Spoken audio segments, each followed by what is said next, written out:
भांड्यांना पोचे पडले तर कावेरी आजी पुन्हा ओरडतील. अगं पण आम्ही करू तरी काय? इथे नारायण दादा आणि मला फार भूक लागली गो. कावेरी आजीने सांगितले तरच करेन, नाहीतर तुम्ही एक करा. नको, तूच आता आम्ही सांगतो ते ऐक. हे बघ, तू त्या दिवशी शेतातल्या घरी आली होतीस बघ, रात्रीची एकटी. तेव्हा मी कशी तुझी काळजी घेतली होती.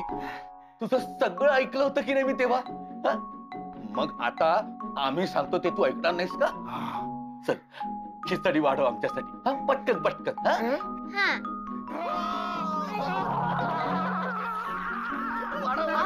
थांबा. पण जर तुम्ही बायकांना शिकायला परवानगी दिली तरच मी लगेच खिचडी वाढवीन. आणि आजी पण ओरडणार नाही. नाही, ते शक्य नाही. शिक्षणामुळे बायकांचं काम नाहीच आहे. का म्हणजे काय? बायका शिकल्या ना की अतिशहाण्या होतात. अतिशहाण्या. मग पुरुषांना अक्कल शिकवायला लागतात. पुरुष हा बाईपेक्षा निसर्गतः बळकट आहे. पुरुषांसारखी राबायची कामे बायका करू शकत नाहीत. अहो, पण बायका पुरुषांच्या विरोधात जाण्यासाठी शिकतच नाहीयेत. आजी म्हणते त्या स्वतःची प्रगती व्हावी म्हणून शिकतायत. त्याने संसार अधिक सुखाचा होतो. आणि तुम्ही म्हणताय बायका शिक्षणाने अतिशहाण्या होतात. म्हणजे जे पुरुष शिकले ते अतिशहाणे आहेत का? अरे कुठे हिच्याशी वाद घालतोस दादा? आत्ता पुरता हो म्हण, ती ऐकणार आहे का? आता हो म्हणलास तरी त्यांना जेवायला तरी मिळेल. उद्या दे जो काय ना करता यायचंय तो. तू गप्प बस. मी सांगतोय ना तिला. ऐकते मी. हे बघ, तू म्हणतेस तसं 100 10 बायका करतील, पण 90 बायका पुरुषांच्या डोक्यावर मिऱ्या वाटतील. ते चालायचे नाही. आता हा रघु, याची बायको नेहमी याच्या डोक्यावर मिऱ्या वाटते. त्याला बडबडते, वस्तू फेकून मारते. हा तिच्या ताटाखालचं मांजर आहे. आता ही गोदा जर शिकली तर ह्याला बाहेर आंब्याच्या झाडाला उलट टांगेल. काही सांगू नकोस दादा. ती नाही म्हणतोस आणि शेवटी सुलोचना वेळी तूच ऐकतोस. तू काही मोठा शूरवीर नाहीयेस. मला तर वाटतं बायकाच श्रेष्ठ. हो, माझी सुलोचना श्रेष्ठ आहे. माझी गोदावरी. सुलोचना. गोदावरी. सुलोचना. गोदावरी. सुलोचना. गोदावरी. गप्प बस. बायका जर श्रेष्ठ असत्या तर आपल्यावर उपासमारीची वेळ आली असते. खरंय.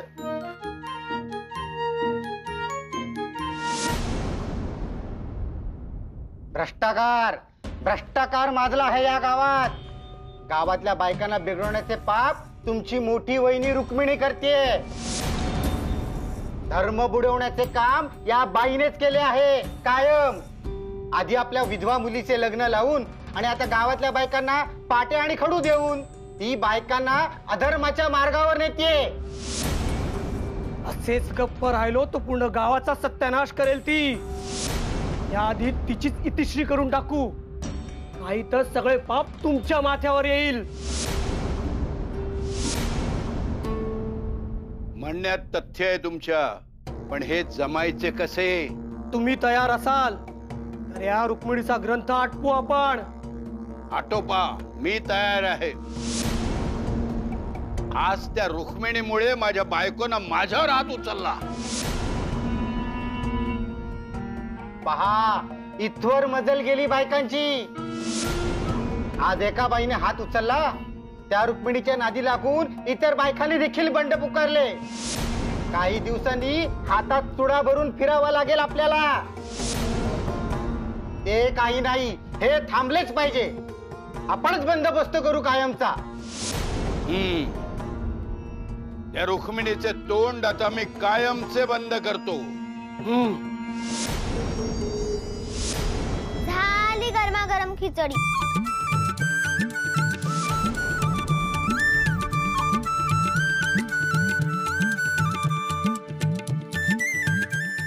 आता आजोबांना बोलावते. ते पानावर बसले की मग तूप वाढते.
दादा काय अप्रतिम झाली रे खिचडी. पण ह्यासोबत मिरगुंड, मिरची किंवा लिंबाचं लोणचं असतं ना, त्याला ती मजा आली असती. जे मिळतं ते खा गुपचूप. त्या दोन महामाया आल्या ना तर काही मिळायचं नाही. काय नाही कुठे काय नाही. तू भरव खिचडी भरव. आपण असे करूया, मी तुमचे ऐकते, तुम्ही माझे ऐका. आप्पा, मी तुम्हाला शब्द देते की बायका फक्त आपल्या केलेल्या पदार्थाचे नाव पाटीवर लिहून दाखवतील. त्या शिकून सवरून वकील होणार नाहीत. मान्य ना? मी आज चोरून जेवण दिले, पण उद्यापासून काय करणार?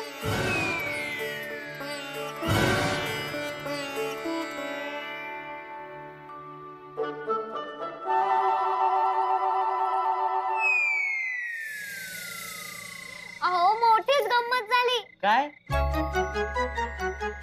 अहो, कावेरी काकू आजी आप्पांना आणि रघुनाथ काकाला बोका म्हणाले. हो, माहितीये मला. त्यामुळे त्यांच्याकडे बघितलं की मला बोकेच दिसू लागतात. हो, मग तुम्ही त्यांच्याकडे बघूच नका, पळून जा लगेच. पण कसे पळणार? त्र्यंबक आजोबांसाठी मला खिचडी करायची होती, कारण त्यांनी परवानगी दिली ना, त्यामुळे त्यांच्यासाठी चूल बंद नाहीये. पण तिकडे रघुनाथ काका आणि आप्पा आले. या दोघांचा विरोध आहे, त्यामुळे त्यांना जेवण नाही. तर ते स्वयंपाकघरात खुडबुड करत होते, पण त्यांना काही येत नव्हते. मग मी खिचडी करायला घेतली. तिथे नारायण दादा आणि मला फार भूक लागले गो. जर तुम्ही बायकांना शिकायला परवानगी दिली तरच मी लगेच खिचडी वाढवी, आणि आजी पण ओरडणार नाही. नाही, ते शक्य नाही. शिक्षणामुळे बायकांचं काम नाहीच आहे. झाली गरमागरम खिचडी. आता आजोबांना बोलावते. ते पानावर बसले की मग तूप वाढते.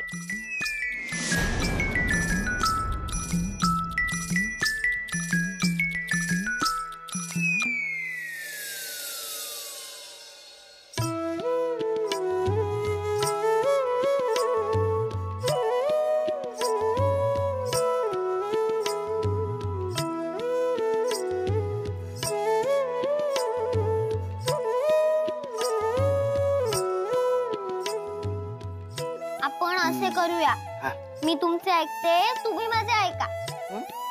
आप्पा, मी तुम्हाला शब्द देते की बायका फक्त आपल्या केलेल्या पदार्थाचे नाव पाटीवर लिहून दाखवतील. त्या शिकून सवरून वकील होणार नाहीत. मान्य ना? बरे, तुमची शिकण्याची गाडी कुठपर्यंत आलीये? तुम्ही त्या दिवशी शिकवले तेवढेच, आता पुढचे शिकवा. मला आजीने एक छान पदार्थ सांगितलाय करायला, तो कसा लिहायचा ते शिकवा. नाही, तसे नाही. तुम्ही इतर बायकांसारखे केवळ कामापुरते नाही शिकायचे, तुम्ही सारे रीतसर शिकायचे. बरे, मग शिकवा पंतोजी. चला. ग, त्यांना म्हणतात ग. ग, म, म, आ, भ, भ, आ, न. न. आता हे तुम्हाला शिकवले, ह्याला काय म्हणतात बरे? ओळखा पाहू.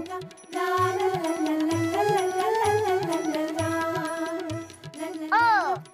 हा.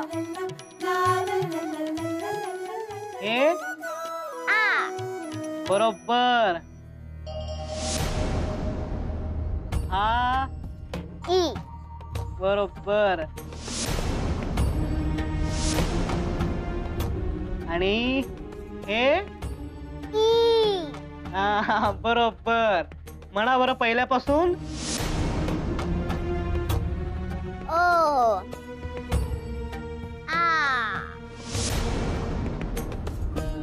ई.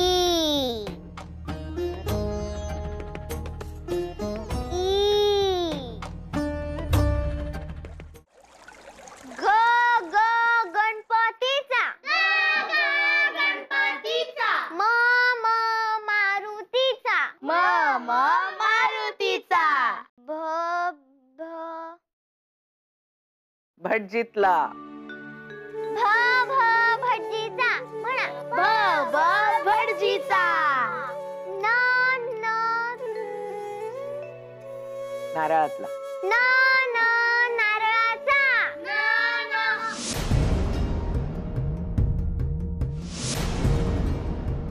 बघितलेस नारायणा काय चाललंय? शाळा भरवली आहे घरात.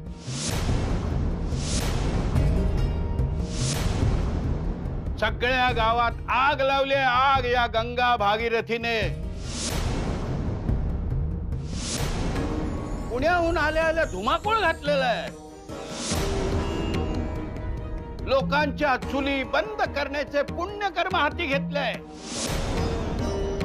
एवढ्यासाठीच मी यांना थारा देत नव्हतो. आता मीठ मोहरानी दृष्टा काढा यांची.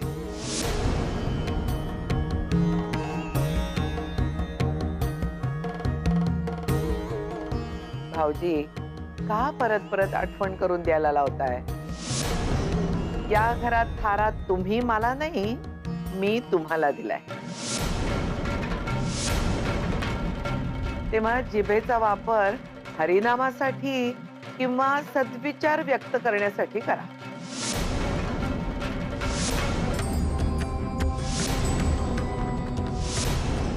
नारायणा ऐकलेस ना, ऐकलेस? येता जाता माझा अपमान, फक्त अपमान. आता गावातले पुरुषच धडा शिकवतील यांचे बंड मोडून.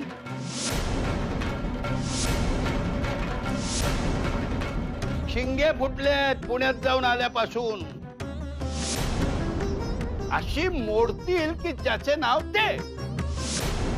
नमस्कार. नमस्कार. या या बसा बसा. अतिथी देवो भवो. बसा. अहो, पण, बसा बसा बसा बसा. बसून बोला. हा जागा पाणी घेऊन ये.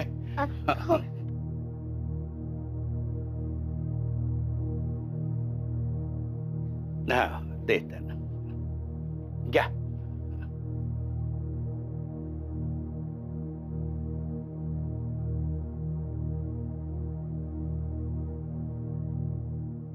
आता बोला, कुठून आलात तुम्ही? मी पुण्याहून आलोय. बर, पुण्याहून का? छान छान छान. नाव काय आपले? माझं नाव चिंतामण शंकरराव गोखले.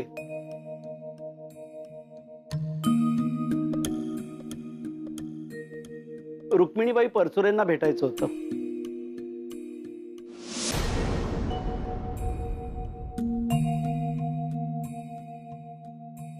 काय काम होते?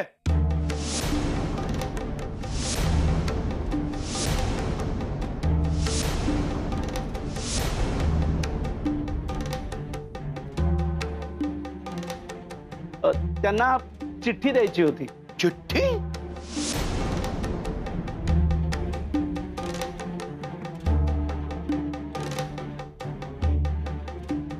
चिठ्ठी द्यायला आलात? आधी पुण्याहून स्वतः नवमतवाद घेऊन आल्या. त्याचे दिवे पाजळून होतात न होतात तो मागून चिठ्ठ्या येऊ लागल्या. बसा बसा बसा गोखले बसा. त्यांचं बोलणं मनावर नका घेऊ. धीर आहेत ते माझे. शिक्षित असले तरी सुशिक्षित नाहीत हे.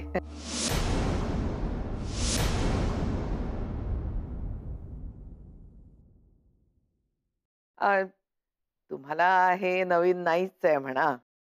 संस्कृतीचा बेगडी अभिमान बाळगणारे अनेक भेटत असतील तुम्हाला समाजात. तुम्ही बोला. इकडे खेडजवळ माझे काम होते, तेव्हा नर्मदाताईंना विचारले काही काम असेल तर सांगा. निरोपही देईन आणि तुमची ख्याली खुशाली विचारून घेईन. असं का? त्यांनी तुमच्यासाठी ही चिठ्ठी दिली आहे.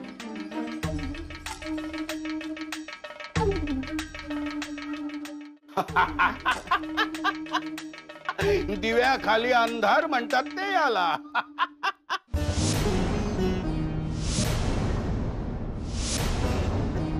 स्वतः निघालेत गावातील बायकांना शिक्षित करायला.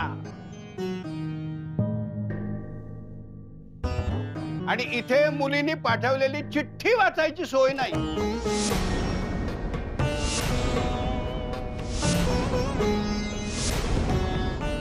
आता आमच्याच पायाशी गयावया करायला लागतील.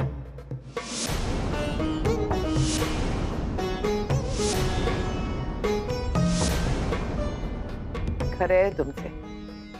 आज मी शिक्षित असते तर असे दुसऱ्यावर अवलंबून राहायला लागले नसते.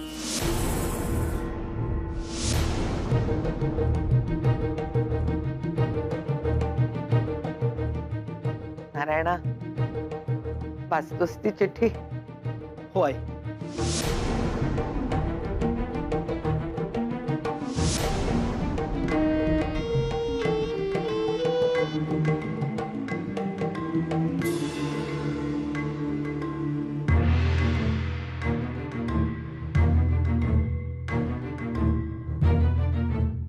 काय रे, काय बघत बसलाय त्या चिठ्ठीत? दे इकडे. बापू,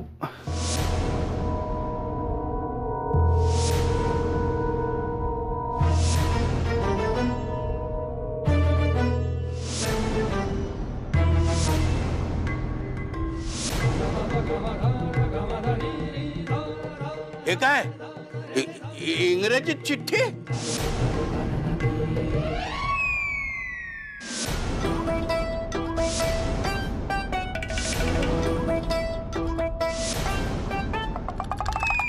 असं बघू तरी दे मला. द्या चिठ्ठी, द्या त्यांना बघू दे. चिठ्ठी बघा.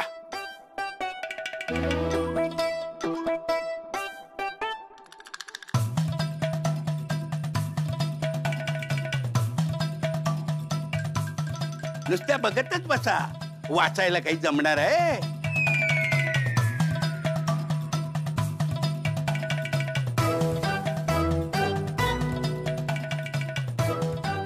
Dear mother,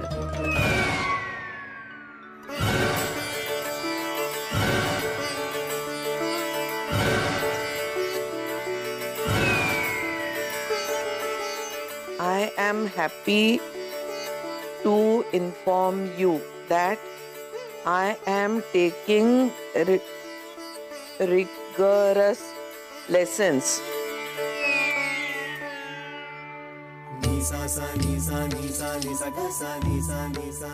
in English to fulfill your wish. Presently, I can read and write English.